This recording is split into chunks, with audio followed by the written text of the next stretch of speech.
500 calories is the magic minimum that everyone needs for caloric intake to not break down your own protein for energy. There used to be diets that were 500 calories or less, and this was back in the 50s and 60s, even early 70s. People died because you will use up not only your muscle protein, but your cardiac muscle protein. So they had heart arrhythmias, and there were deaths. So about 1980, products like mine were developed with good nutrition, quality proteins, quality carbohydrates that you could take down to 500 calories with supervision. Hey, I'm Armando Leduc, producer, film actor, and owner of Leduc Entertainment. I have chosen a life off the beaten path and wanted to find others that are doing the same. Spaghetti on the Wall is a show based on all of the years that I've thrown spaghetti on the wall and nurtured what's stuck.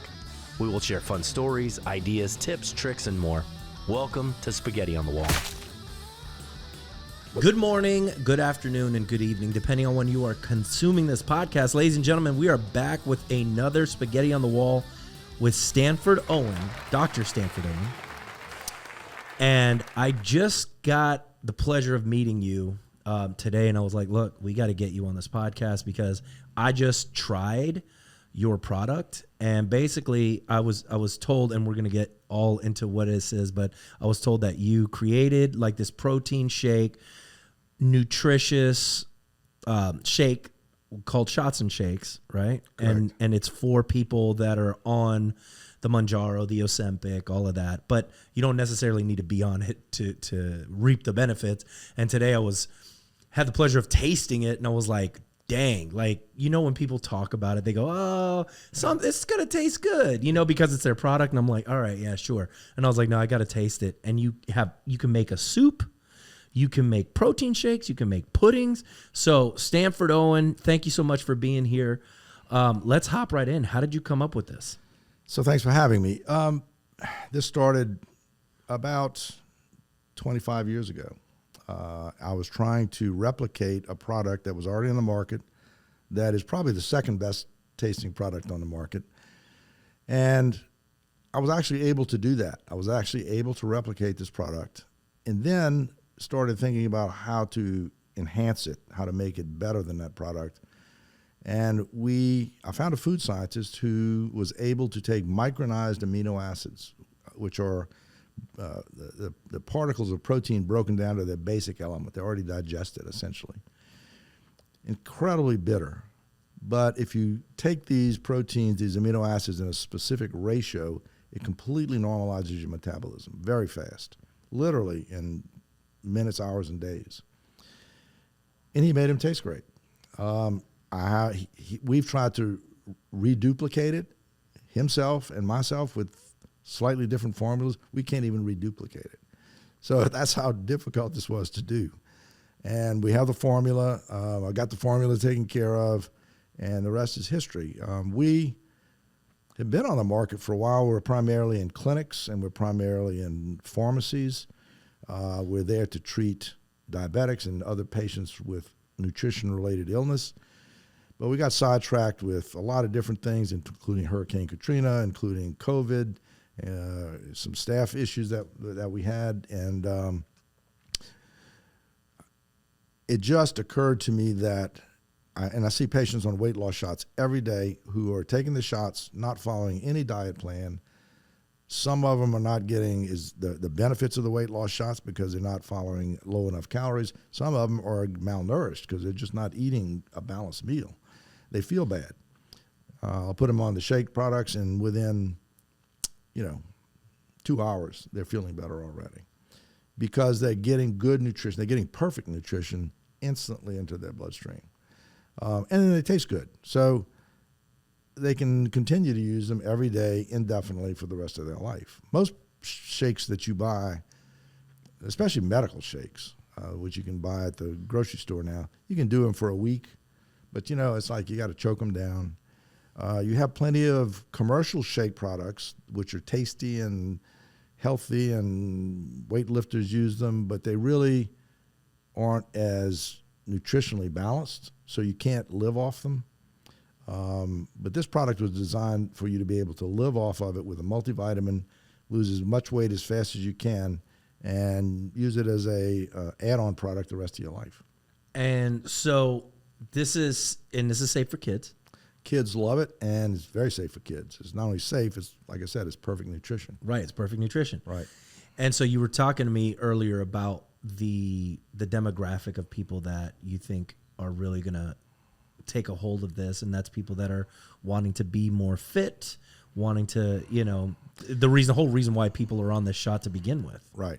So I've treated very ill patients all of my career. People are more interested in people will tell you in actual studies, they would rather lose a limb than be fat. They would rather go blind than be fat. The only thing that comes close is losing your hair. No pun intended. Yeah.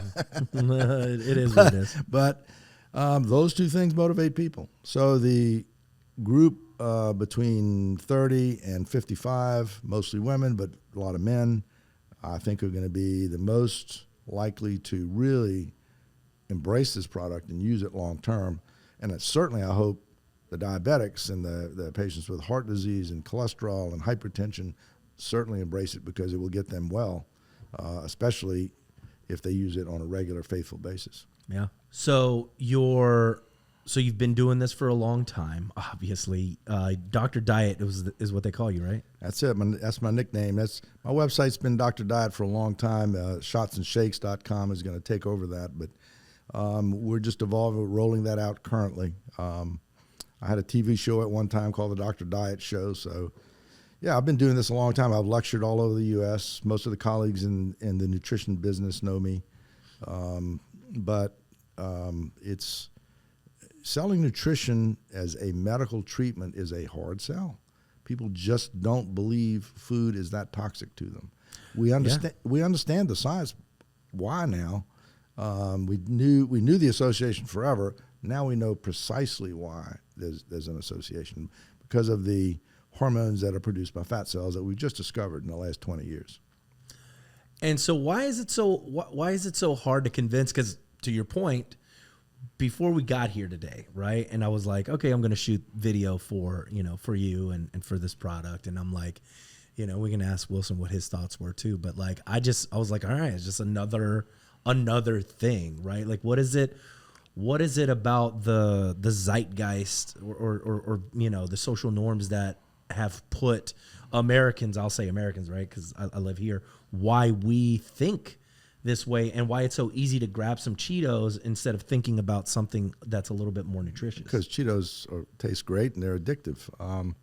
I'll put it in perspective. One of the books that I published as I was searching for an agent. The agent got on the phone, very prominent agent, said, okay, all right, another weight loss book. What's your gimmick? I went, there's no gimmick. It's fundamental science. There's no gimmick. She went, oh, it doesn't have a gimmick. I can't work with you. I mean, literally, just no, I'm not interested. You got to have a gimmick. So why do we keep going from one weight loss popular diet to the next? Is got to have a gimmick. The people that, and it's a rule of 20s. So 20% of the population are health nuts. You can't tell them anything about anything because they already know it. They've looked it up. 20% of the population on the other extreme are rebels. They will flaunt it, shove it in your face, watch this. I don't care if I get sick until I get sick. And then 20% on either extreme are near health nuts and near rebels, and 20% in the middle. So I have about 60% of the population I can really work with. And the rebels come around only when they're dying. So even then, it's hard for them to change. They will occasionally, but I don't hold my breath for that. But the 60% in the middle, you can really work with them. The 20% of the health nuts, you can't work with them. And they're doing stuff anyhow. They're mostly healthy. They're not taking shots. They're not taking shakes. Sometimes they do. But unless they're feeling bad for other reasons and they take it and they feel better because they're malnourished, because they're doing crazy things. So you have both extremes. And that 20% rule is held true for 40 years. It's just, it is what it is. And it doesn't change. Beer drinkers drink the beer. This is kind of the same thing. Yep. But the shots have really, and where I have struggled, where my barrier has been hunger. Satiety, which is fullness, appetite, which is the environmental stuff, cravings. The shots really address all 4 of those eating behaviors, which are 4 different chemical sites in the brain. The shots address all of those. So it makes my job infinitely easier. The shots are not going away. These are not a fad. They make you healthy. They get rid of diabetes. They help get rid of cholesterol. They help heart failure. They improve kidney function. So once they're affordable and available enough, they're going to be a mainstay of medical care from this point forward. That's the first time I can say that in my 45-year career. First time I can say that. Wow. Unequivocally, period. So Shots and Shakes was a natural name to add my product to, because everybody's going to be thinking about the shots. Now, hopefully they'll be thinking about the shakes, which you can use without the shots. Right. For benefit. If somebody is wanting to, like, they don't want to do the shots, right? And they want to use your product, how often should they be taking this? Well, they can take it as little as twice a day, 3 scoops in the morning, 3 scoops in the evening with a multivitamin. It's perfect nutrition. You can live on that till you get down to your lean weight. You can take more, obviously, if you're hungry. I do probably 9 to 12 scoops a day in my normal work day, eat 1 meal a day. And sometimes after the weekend of debauchery, I can't wait to get back to the shakes to feel good. Right. Yeah, and within 30 minutes or an hour, I'm back in the game. Got them 3 scoops, you said? 3 scoops in the morning, 3 scoops in the evening. Gotcha. And you say you take 12 a day? I take about 12 a day. I'm at my lean weight, and I exercise every day, so I'm probably into 20% of the health nut people. Yeah, no, I like that. And especially for people that are busy, like myself, I find it hard that my biggest problem is I'm on the go, and then all of a sudden I'll get to 5, 6 o'clock, I hadn't eaten, and I'm famished, and then I'm just stuff in my face. Yep, and everybody does the same thing. Right. And we live in Greater New Orleans, so the food here is the best in the world. I love it. I go after it as much and as often as I can. Not as often as I'd actually like to, because I'm working too hard. But you got to pay that back. You can't do that every day and live. You're going to get sick. So there's some payback coming.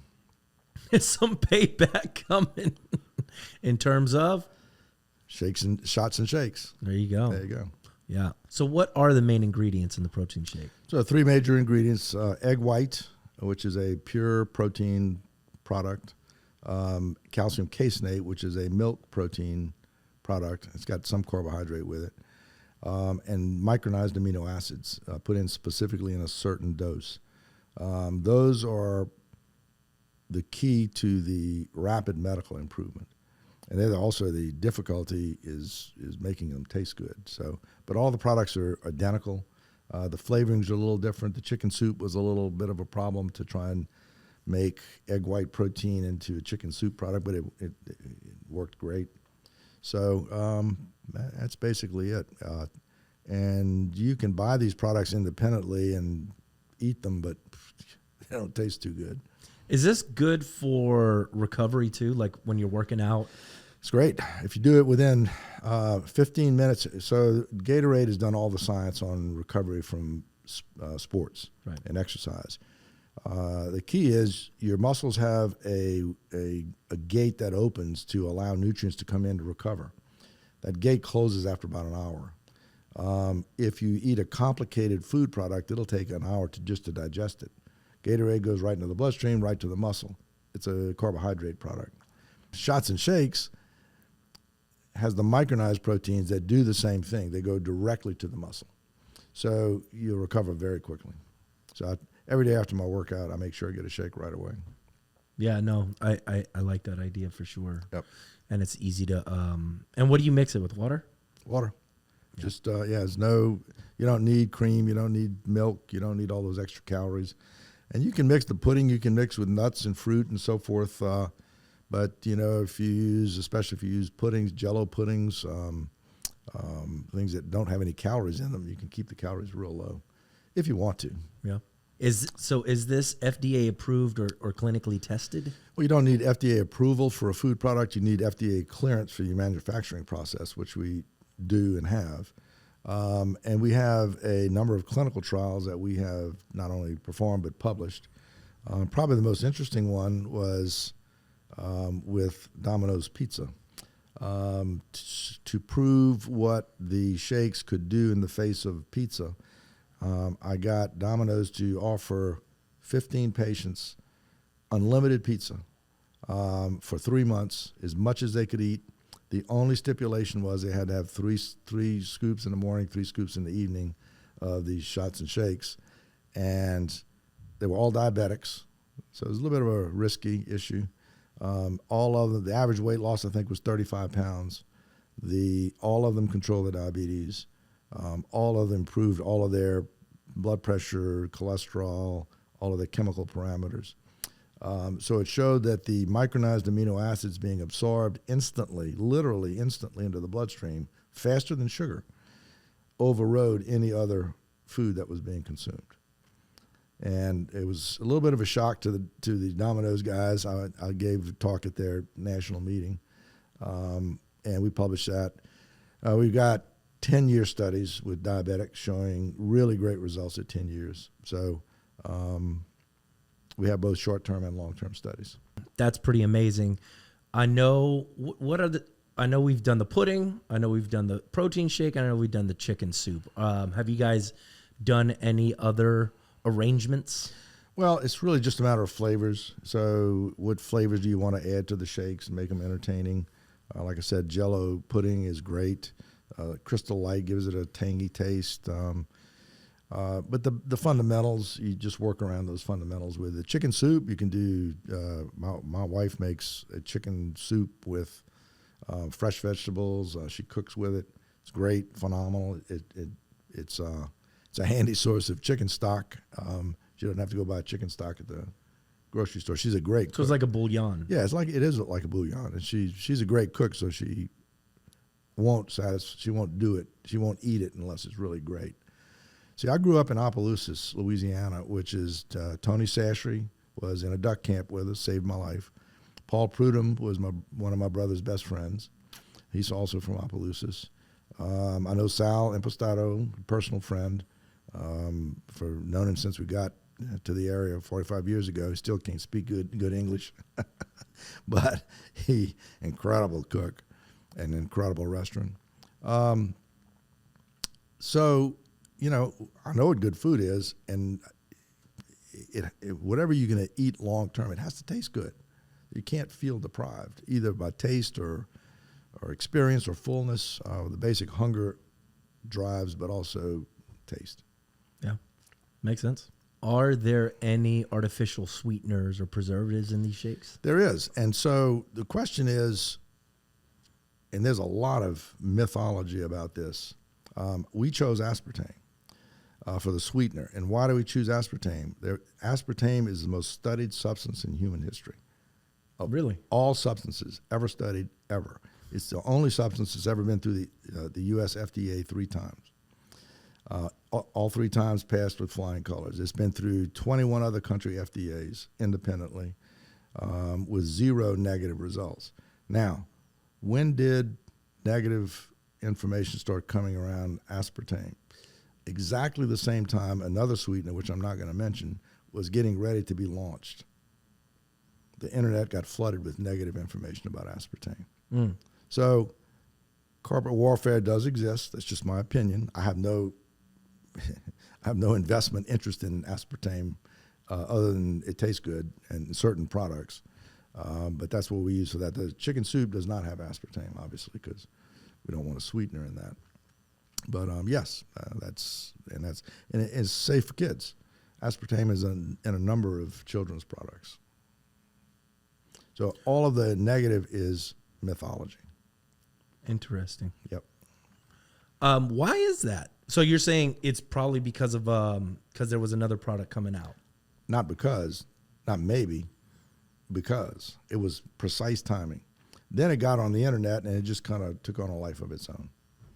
Interesting. So yeah, but as far as good science, where prospective, well-designed, double-blind studies in animals and humans, not just humans, in doses in animals that are 10,000 times higher than in humans, no negative results. So it's broken down into a product that the body normally metabolizes, and it's just part of your normal metabolism. So it's not a big whoop. So how many calories are in each shake? So there's 100 calories in each scoop, and there's if you do 3 scoops twice a day, there's 600 calories. 500 calories is the magic minimum that everyone needs for caloric intake to not break down your own protein for energy. There used to be diets that were 500 calories or less, and this was back in the 50s and 60s, even early 70s. People died because you will use up not only your muscle protein, but your cardiac muscle protein. So they had heart arrhythmias, and there were deaths. So about 1980, products like mine were developed with good nutrition, quality proteins, quality carbohydrates that you could take down to 500 calories with supervision. And the reason I say that the shots and shakes you can do 600 calories a day is because everyone getting a shot is going to be medically supervised. So when I open it, how long do I have before it goes bad? About 10 years. Yeah, it's because of the denseness of the particles, it's not going to trap bacteria, so nothing can grow in it. Sort of like honey, or sort of like sugar. Nothing's going to grow in it because of the denseness of the nutrients. We have an expiration date that we put on it, but it's I've up until recently, when I ran out, I was eating some of the product from around Hurricane Katrina. Didn't die, so. But it keeps just about forever. You'll use up, doing 3 scoops twice a day, you'll use about 2 packs a week. So if you do it properly, about 2 packs a week. So does the shake, when I'm taking it, blood sugar levels, is it going to keep it the same? So it actually lowers your blood sugar level and helps, as I said with the pizza, helps protect against regular carbohydrate calories. We did a study with a diabetic center who had continuous glucose monitoring for their patients. And we had them do the shakes all day long with a continuous glucose monitoring, and it was flat. There was not any spike at all. Really? None. So it registered just as though they weren't eating anything. Wow. Yeah, pretty cool. And the pizza was the one where I really wanted to prove it had a dominant effect because it's absorbed so fast. And the protein particles enter the circulation and enter the energy cycle long before the carbohydrate can get there. So, okay. So maybe, and let's break that down a little bit. So I'm taking the shake in the morning, and then what? I'm eating a pizza for lunch? You can eat whatever you want for lunch. Or you can eat pizza with the shake. It wouldn't really matter. But so what you're saying is, if I take the shake, the study that you did with Domino's, right? Basically, what you're saying is it absorbed into the cells faster, and then anything after that just kind of digests and goes away. Correct. Is that what you're saying? Well, it doesn't affect the hormones that are involved in sugar control. So it doesn't affect insulin. It doesn't affect cortisone. It doesn't affect all of the fat cell hormones that we know now exist. In a negative manner, it's just a positive manner. Whereas pizza, you're going to have a big insulin surge. You're going to have a big cortisone surge. You're going to have a big surge of all the fat hormones. But the protein molecules came through first, and it's sort of like a neutralizer. Sort of like a wingman. Yeah, it's just like a wingman. He came through first and protected against the harmful food product. So you're saying that I would take the shake, and then if I ate a pizza or something else on top of it, it wouldn't have those spikes. Correct, or not as much. And so again, with the pizza diet that we did, they ate nothing but pizza or shakes. They could eat as much pizza as they wanted. And they still lost weight. They lost average 35 pounds in 3 months. Average. That's wild. So some lost more than 35 pounds. The average weight loss was 35 pounds. That's your sale right there. Put an ad out. That's it. That's the one. The Domino's Eat pizza and drink these shakes. Yeah, the Domino's guys were like, "What? You want to do what?" Now, and they're these guys are hardcore. How do you make it quicker, faster, better? They thought this was the funniest thing they'd ever seen. But they gave enough pizza for 15 people, all they could eat for 3 months. That's wild. Yeah. So I'm looking at the protein shakes and what's in it. Are there any like allergens in there? Like No. Okay. Not unless you're allergic to eggs, and even then, we've had a number of patients who are allergic, so-called allergic to eggs, and did not react to it. So no nut allergies or no, it's blended in a pretty purine environment, and we did not go with a couple of big blenders because they did have a lot of other stuff in the air. So the blender we chose was a isolated blender in the middle of nowhere, who doesn't mix it with other products. Interesting. Actually, yeah. So if I have any other ailments, I mean, do I need to check my doctor before I check with my doctor? No. Well, two things. The first answer is no. You don't need to check with your doctor. And number two, if you do check with the doctor, most doctors have zero training in nutrition. So they won't be able to be of much value. Some dietitians might. And so that's what you're really up against. Are dietitians a good referral source for you? There aren't that many dietitians that are out in the natural environment anymore. They all work in hospitals. Gotcha. They used to, not anymore. There just aren't any. Makes sense. Yeah. Well, I'll tell you what, because we're going to wrap this up here anyway. Dr. Owen, this was fantastic. I really enjoyed what I have. I'm definitely picking up some, and not as a joke or, just to say it on camera. I'm actually going to do that because it was really good and tasty, and I really want to see what the effects are if I am doing this twice a day. Because do you feel satisfied on this? Do you yeah. Do you feel full? Yeah. So Monday through Friday, I pretty much do them during the day, and I'll take one when I get hungry. Take one at probably 9 or 10 in the morning, one at 12 or 1, and maybe one at 2 or 3. It gets me through the day, and it keeps my energy levels high. If somebody brings food in and I eat a meal during the middle of the day, that post-meal coma. Drags you. Right. Yeah, that's all of the hormones surging into your bloodstream from that meal. Those hormones are toxic. They're causing harm, not just affecting your brain. So when that doesn't happen, of course, you can get more work done. Yeah, that's what I need. That's why we're here. Yep. Thank you so much. All right. Thank you for being on the show. And that was Spaghetti on the Wall, ladies and gentlemen, brought to you by Leduc Entertainment. For all of your digital marketing needs, personal branding, podcasting, videos, we got you. And you can watch Spaghetti on the Wall anywhere on the internet. You're probably listening to it right now, so keep listening, and we'll see y'all next time.